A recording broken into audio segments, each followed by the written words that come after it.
Code red for humanity. A UN report says carbon emissions have warmed the climate in every part of the globe. Hundreds of the world's top scientists agree that human activity is affecting land, air and seas. It is indisputable that human activities are causing climate change and making extreme weather events more frequent and severe.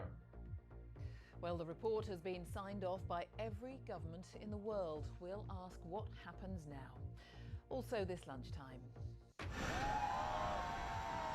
Team GB's athletes have just landed back in the UK after one of their most successful Olympic Games with a haul of 65 medals. No more social distancing. Almost all coronavirus restrictions are now lifted in Scotland, though Nicola Sturgeon warns the pandemic isn't over. Club by night, vaccine centre by day. The attempt to encourage more 18 to 29-year-olds to have a COVID jab. And Save Geronimo. Campaigners will march on Downing Street later to demand a reprieve for the alpaca who's tested positive for bovine TB. And coming up on the BBC News channel, after retaining his title in Tokyo, double Olympic gold medalist Adam Peaty tells us he's already looking ahead to the Games in Paris.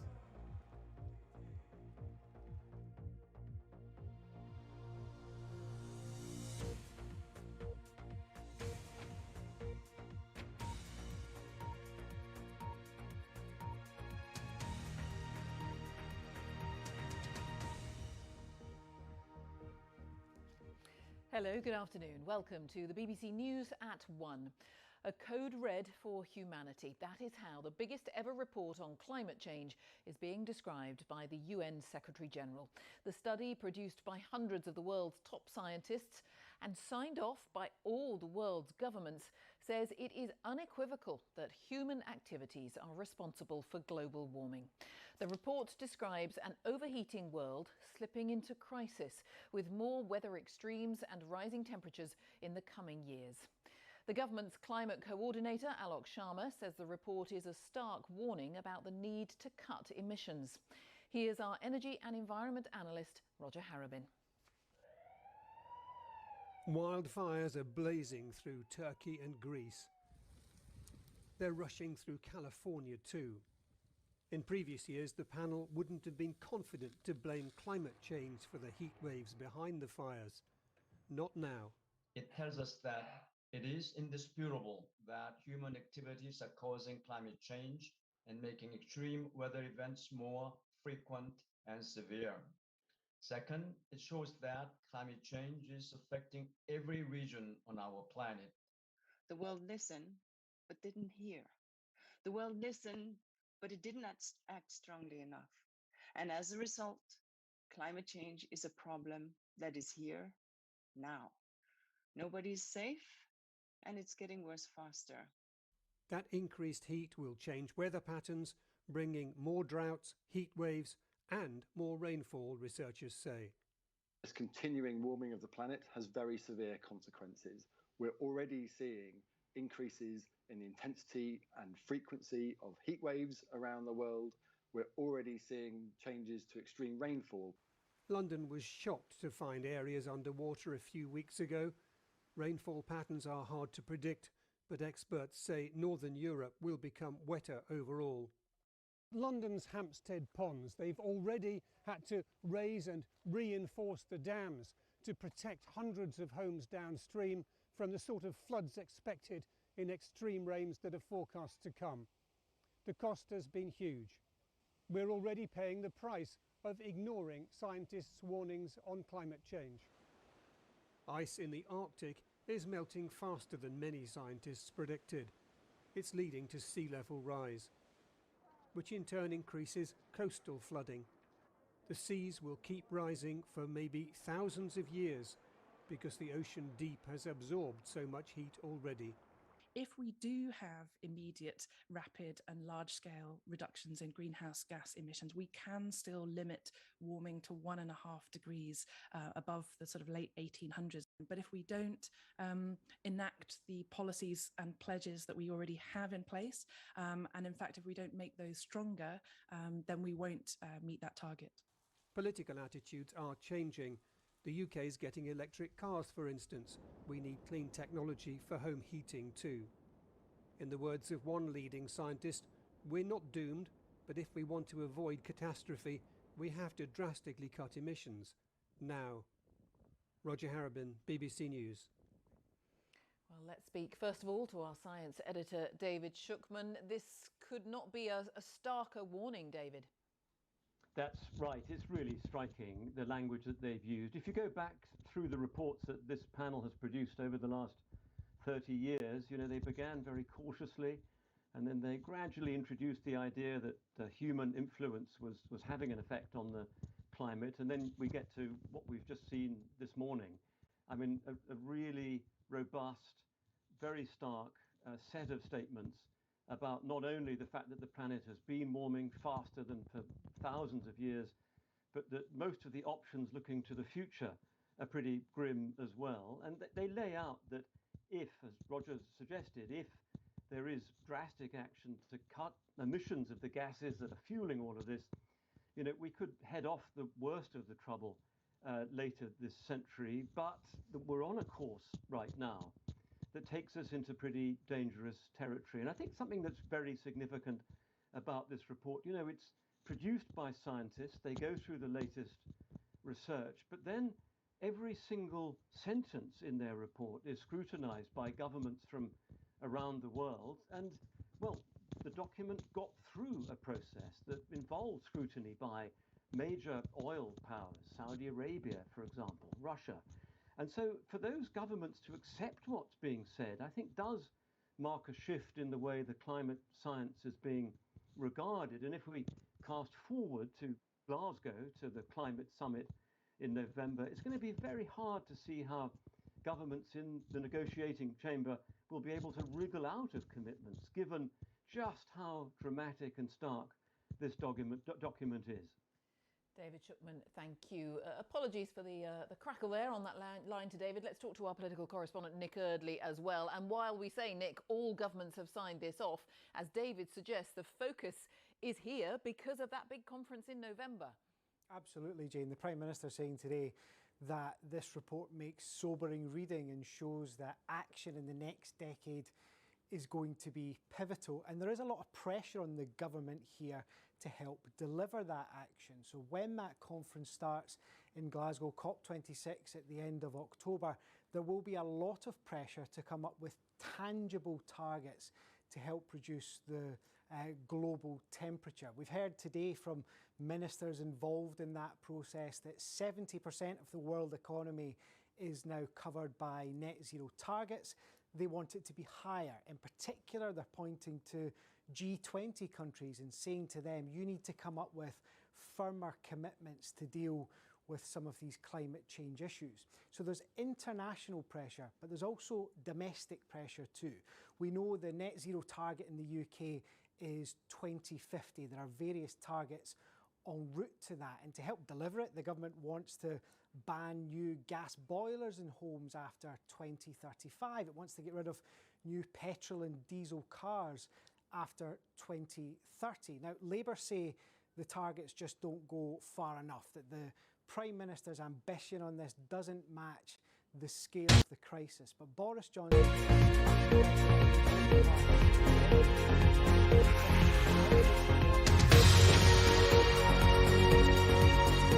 the structure of the roads.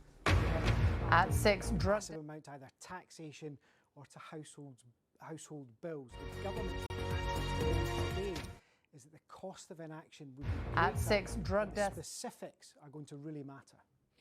Nick Eardley, thank you.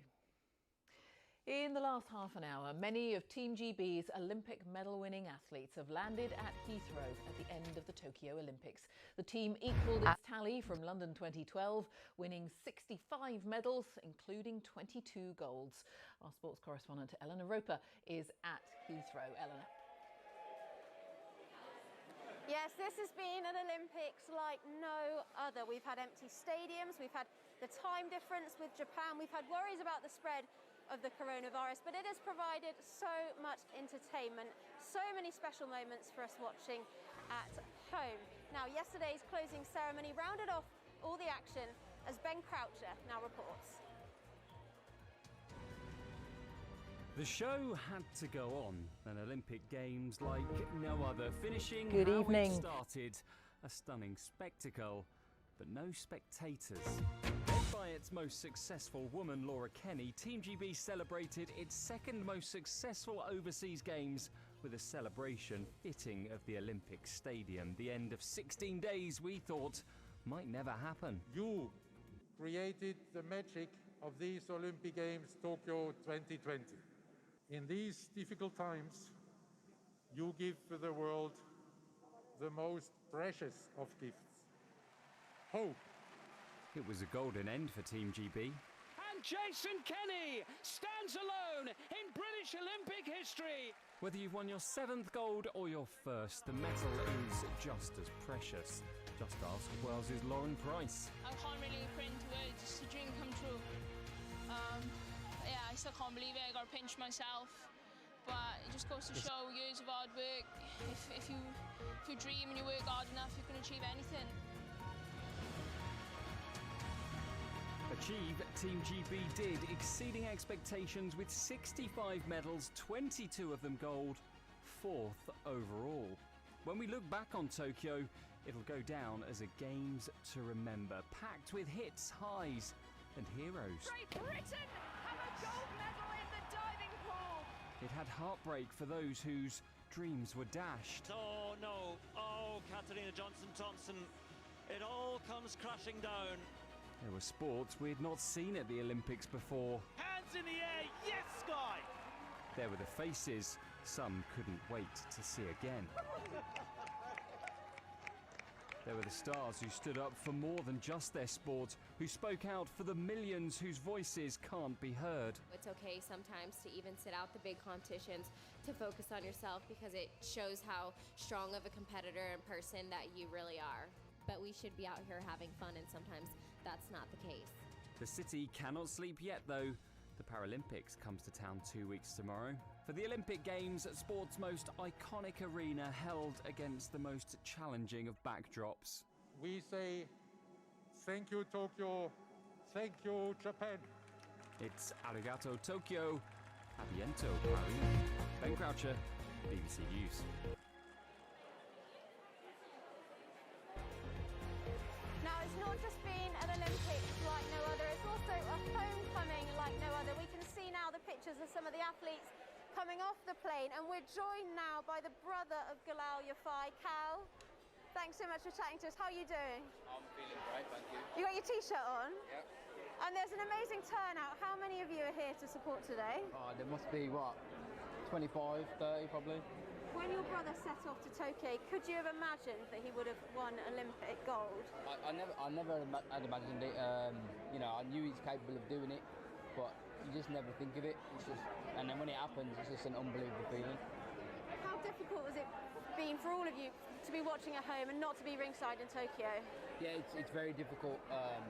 You know, to be away from Galal, the biggest sporting event on the planet. You know, it's his biggest show, and we weren't able to be there. He's there for mine, and travelling away, you know, to America and things like that. And well, I couldn't be there. I was devastated, but as long as he got the chance to show the world what he can do, and all the Olympic athletes got to do their thing, that's what matters. Now, we know you're a boxer as well. We talk about great boxers, the likes of Anthony Joshua, Luke Campbell, Nicola Adams, winning Olympic medals. But again, a reminder of how difficult that really is. Yeah, it's ridiculously hard. It's the Olympic Games, the best fighters in the world, fighting 5 times in a short morning, period it's of Friday. time. I'm Victoria Darcy here, your headlines. Ridiculously hard, and Galal's joined a very small and a very, very talented group. I bet you can't wait to see his medal. We're going to let you go. We look forward to that reunion. Thank you, Eleanor Roper at Heathrow, where the athletes are coming back, and a number of sports debuted at the Olympics, as we mentioned, among them BMX. Team GB took gold in the freestyle BMX, and because of that success, British Cycling has just announced major new investment in the sport. And I am delighted to say that I'm joined by the athlete who won that gold. You might have seen her, Charlotte Worthington, And you'll remember she became the first woman in history to land a 360-degree backflip in competition. Charlotte, so lovely to have you on the programme. My heart was in my mouth watching that second race of yours. Remarkable. Congratulations. Have you come back down to earth yet? Oh, slowly. I'm slowly coming back down. Good afternoon. Thanks for having me. Yeah, I'm still on cloud nine. It's still a dream. I'm waiting to wake up. And because of your achievement in particular and that of your team members, there were other medals in BMX as well, of course, there's going to be more funding for the sport. That has to be good news. Oh, it's incredible news. Thanks to, the Supercross team as well, and Declan Brooks for getting the third bronze medal. It's absolutely amazing news. It's only going to help the grassroots of the sport. It's going to help the older generation of the sport too, with education for a coach or a judge. So it's fantastic news. And you've been back for a few days. I wonder whether you've been able to process just your whole experience, your Olympic experience, competing, of course, without spectators. What are your reflections on it so far? I've had some emotional days since coming back. It was such a non-stop whirlwind from getting off the plane and going to media stuff straight away. But like since coming home and having some time to reflect, I've had the best experience of my life. And it's thanks to the team around me, like the team of people at British Cycling, on family and friends. We've made some really amazing connections, had the best memories. So yeah, I've definitely had some emotional days just reflecting on it and the monumental impacts that it's had. It's just been incredible. Yes, and more to come. Can we see your medal before we let you go? Of course you can. It's here, all shiny. Oh, fantastic, fantastic, and well done again. Charlotte Worthington, many, many congratulations and lovely to see you on the programme. Thank you very much. And it is edging up to a 17 minutes past 1. Let's just have a reminder of our main story this lunchtime. Code Red for Humanity. A UN report says carbon emissions have warmed the climate in every part of the globe. Still to come here, the president of Belarus, Alexander Lukashenko, remains defiant as the UK imposes economic sanctions on the country for the first time. Coming up on the BBC News channel, Max Whitlock tells us that successfully defending an Olympic title is 1,000,000 times harder than competing as a youngster with nothing to lose after he won gold in the men's pommel horse.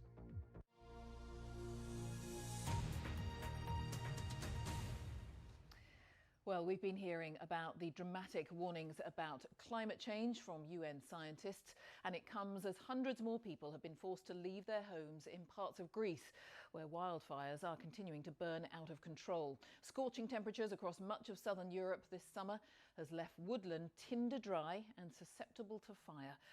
Greece itself is experiencing its biggest heat wave in 30 years. Our Europe correspondent Bethany Bell is on the Greek island of Evia. Bethany. I'll show you some of the destruction in the aftermath of a wildfire. As you can see, this hillside is black, charred, the trees have been killed, and things are really looking bleak here. Elsewhere on Evia, the fires are still raging out of control. They're trying to put them out with helicopters, with planes, dropping great quantities of water on these hillsides to try and extinguish the flames. But it's really been an uphill struggle because the hot temperatures, the extremely hot temperatures that Greece has been facing haven't helped because all of the ground is so tinder dry, it makes things extremely difficult. And people here, the locals, are saying they feel abandoned by the government. They say that there is climate change clearly, which is a factor in these wildfires, but they say also not enough has been done to help in terms of trying to protect these forests. The government says it's doing all it can. Its priority, it says, is to save human lives, and they say that this has been a really nightmarish summer. Bethany Bell, thank you. US and Afghan military planes have carried out renewed airstrikes on the Taliban after the militants overran 3 provincial capitals in the north of Afghanistan, including the strategically important city of Kunduz. The Taliban has rejected calls for a ceasefire and told the BBC they've launched fresh offensives. Violence has escalated across Afghanistan after US and other international forces began to withdraw their troops from the country after 20 years of military operations. Almost all Scotland's remaining coronavirus restrictions have been lifted. It means an end to social distancing and limits on indoor gathering, although the wearing of masks is still compulsory in some public spaces. Many nightclubs opened at midnight for the first time in nearly 18 months. The First Minister, Nicola Sturgeon, says it's the right moment to try to get back to normality, but is warning people that the pandemic isn't over. Our Scotland correspondent, Alexandra Mackenzie, reports. It's been a long wait, but for the first time since the beginning of the pandemic, clubs and clubbers in Scotland are back. We're so buzzing, we're so excited. It's my favourite club, so It's going to be amazing. The Buff Club in Glasgow was raring to go at just 1 minute past midnight. There was no social distancing required and no face masks when dancing, drinking or dining. Restaurants and cafes are back at full capacity with no limit on the number of households per table. Masks must be worn when walking around and customers should still use the Test and Protect app. So for us, the lack of social distancing now inside is a really big thing in hospitality. It means for us we have now the capacity for 14 tables instead of 8. So obviously that's more people through the doors. It's really great news. It's a big step forward. This morning, people in Glasgow were getting used to life with fewer rules. Well, I prefer everybody back in the house because that means I can get my job done quickly. It's actually getting a lot better out here. That's a bit more normality, you know what I mean? So it's rather than just sitting about the house or sitting out and going outside, I actually seen a lot more faces rather than just sitting about here, you know? Not too sure. I'm still just kind of staying at home, working at home and trying to avoid going anywhere that I shouldn't. I'm not quite there yet, but everyone's different. I'm hopeful that it's a good step forward. I'm quite apprehensive. This is the first time I've been in town for months and months, and I only came in because we had to have an appointment, but I'm hoping that it's a step in the right direction, that we don't have to then go back to where we were a few months back. The message from the Scottish Government is one of caution. The pandemic is not over and the number of coronavirus cases is expected to rise as restrictions are eased. Brenda owns this florist in Glasgow's West End. She's delighted that business is getting back to normal, but happy that she and her customers will still need to wear a mask inside her shop. We want to stay open. I mean, it's great getting back to the way what's getting a wee bit back to normality again. So, yeah, I do. And I don't think the masks are going anywhere soon. I think we're going to be having them on for a long, long time. And if that's what we have to do, that's what we have to do. This business was lucky. Others have struggled when staff have had to self-isolate. From today, adults who are close contacts of someone with COVID only need to isolate until they show a negative PCR test, so long as they have been double vaccinated. For the clubbers, this is as close to normal as it's been for well over a year. Alexandra Mackenzie, BBC News, Glasgow. Well, about 30% of 18 to 29-year-olds in the UK still haven't had their first coronavirus jab. To try to improve that figure, young people are being offered free taxis, pizzas and cinema tickets as incentives. And as Lakshmi Gopal reports, venues like nightclubs are being turned into vaccination centres during the day to try to make it easier for people to get a jab. Not the sort of shots you'd normally expect to have on a night out at a club. On the dance floor of this London venue, people are getting their dose of the COVID vaccine. Well, I'm actually in a musical in the West End at the moment, round the corner, and I've just finished a show and I noticed that this was open. It's like such a good thing for like the youth to be like, look, this is where we're at. You know this place, you feel comfortable here, so just come along and get your jab. For the first time, nightclubs, including Heaven in central London and the Nightingale in Birmingham, are being used as temporary vaccination clinics to try to encourage more young people to get the jab. In the same way that different communities have gone into, whether it be a synagogue or a mosque, wherever they go to try and target different communities, we can target a younger audience. Other attempts to target a younger age group include the Surrey theme park Thorpe Park offering jabs at a pop-up clinic, the festival Latitude hosting a vaccination bus, and free food and live music at a vaccine festival in the London borough of Tower Hamlets. More incentives are planned, such as discounts on Deliveroo meals and Uber journeys. From September, the government says unvaccinated people won't be able to enter nightclubs and other large-scale events. But how effective can the carrot and stick approach be? 23-year-old Sam Duffy was keen to get the vaccine as soon as he was eligible. His twin is the opposite. These COVID passports and stuff come in later in the year. He's not going to be able to go out to any bars, clubs, things like that. So, yeah. Why is he hesitant? A lot of online stuff. He kind of, reads the misinformation about it, a bit sceptical. A bit nervous about the long-term side effects of it. Latest figures show that while vaccine hesitancy is falling slightly among the young, just under 70% of 18 to 29-year-olds have had their first jab, compared to just under 90% of the wider adult population.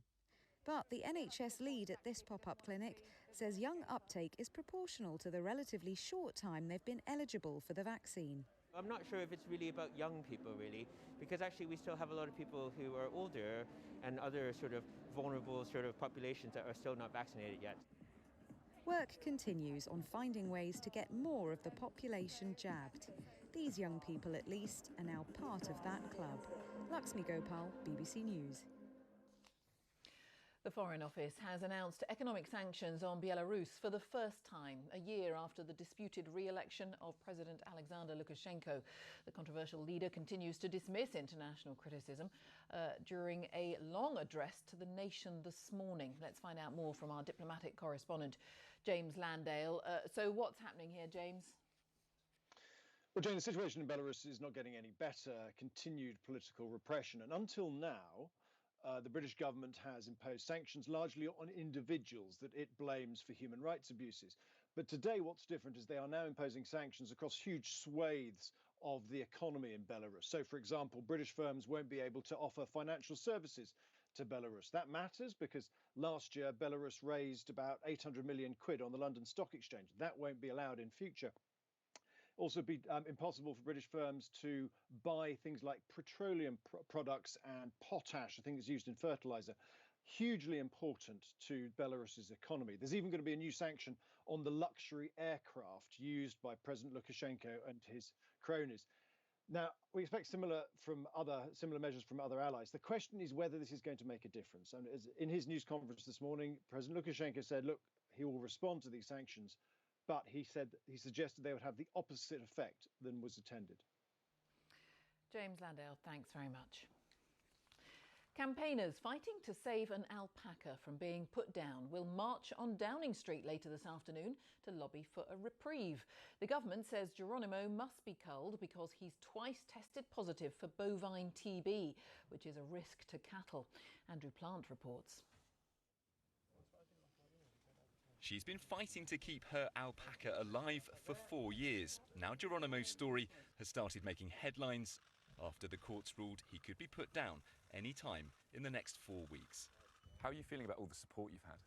Oh, just immense. Absolutely, it's keeping me going. You know, this is an animal injustice. What are you going to do if people turn up at your gates? I'm not going to break the law, but I won't be making it easy. I'm not going to be helping them to kill an animal that doesn't need to be killed. Bovine TB is a common issue for UK farmers. Around 40,000 cows are killed after positive tests each year. Helen thinks Geronimo's tests were flawed and is calling on the government to take another look. I think that this alpaca gives us a chance to put BTB testing under the microscope in the UK. We've long been worried about its accuracy, its ability to give false positives and also false negatives as well. The impact goes far beyond alpacas. This has a significant impact for British farming too. The Environment Secretary George Eustice has said Geronimo's tests were reliable. Downing Street also expressed its sympathy but said everything possible needed to be done to fight bovine TB.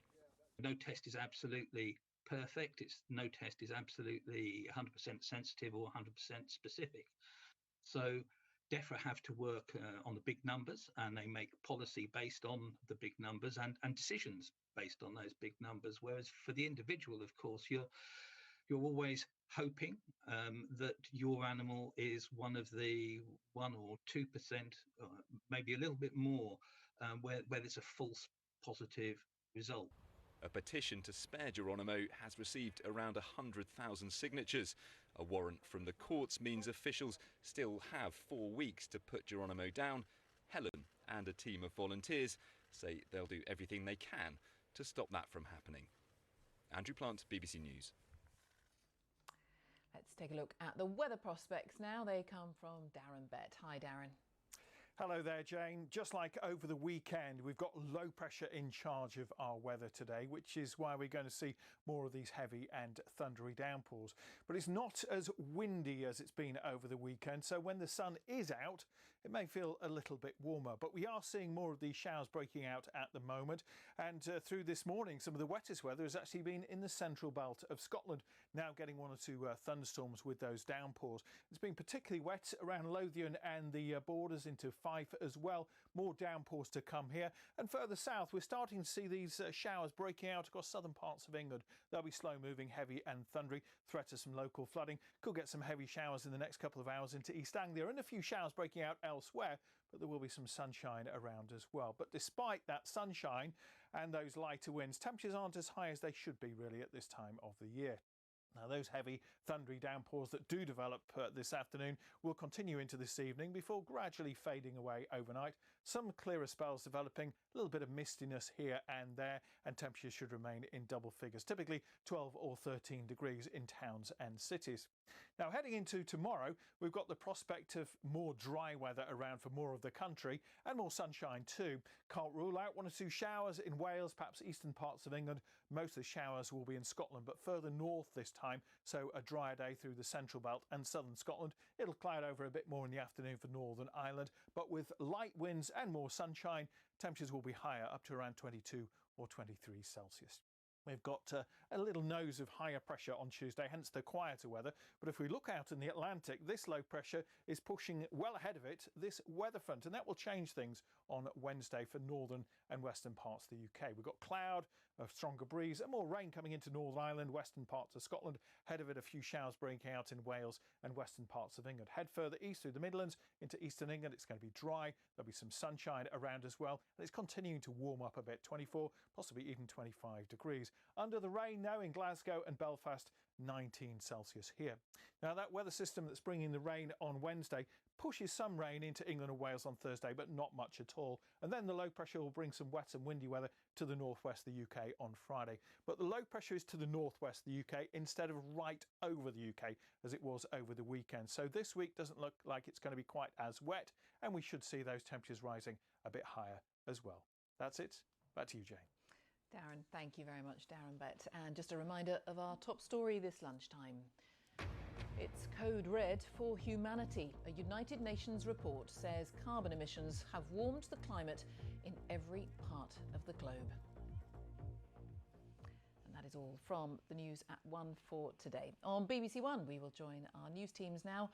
Wherever you are, enjoy your afternoon. Bye for now.